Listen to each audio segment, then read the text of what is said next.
New hire learning journeys. Falsification training.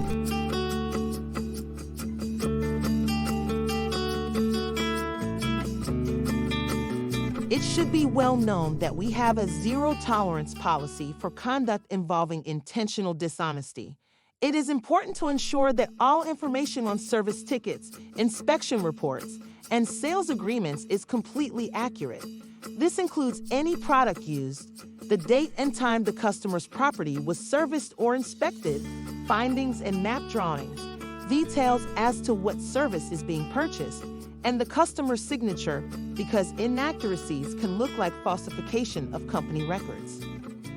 Closing out a service ticket without completing the service and completing an inspector report or sales agreement with misleading information is considered falsification of company records and seen as intentional dishonesty.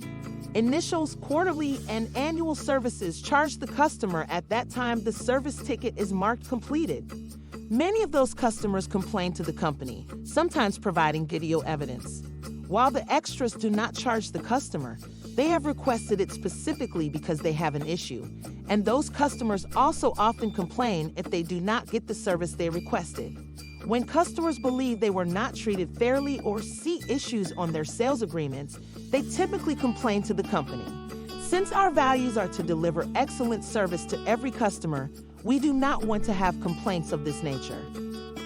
In addition to the customer complaints, if you complete a service ticket when you are not at their location, the GPS tracking in your vehicle would show that. If you are running into any issues with your service tickets, you need to notify management, as closing them out once you are home looks like falsification.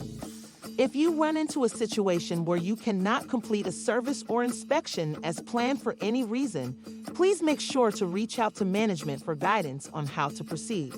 Technicians have lost their jobs in the past for these falsification examples.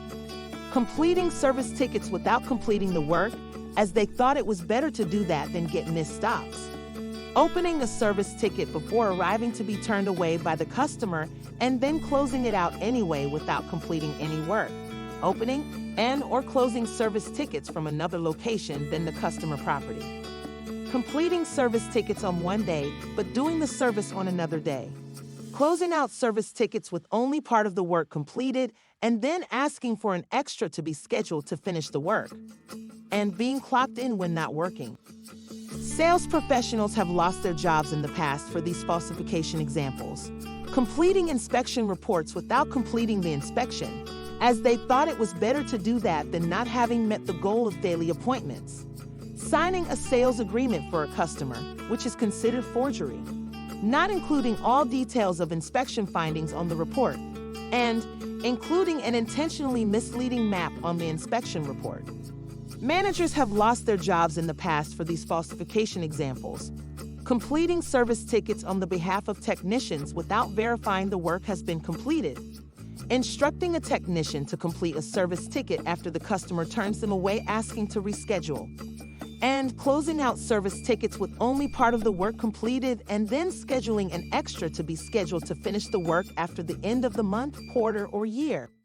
Now that you are familiar with the rules, you can avoid intentional dishonesty and document falsification. That keeps us delivering excellent service to every customer and promotes our values of safety, urgency, competency, and convenience.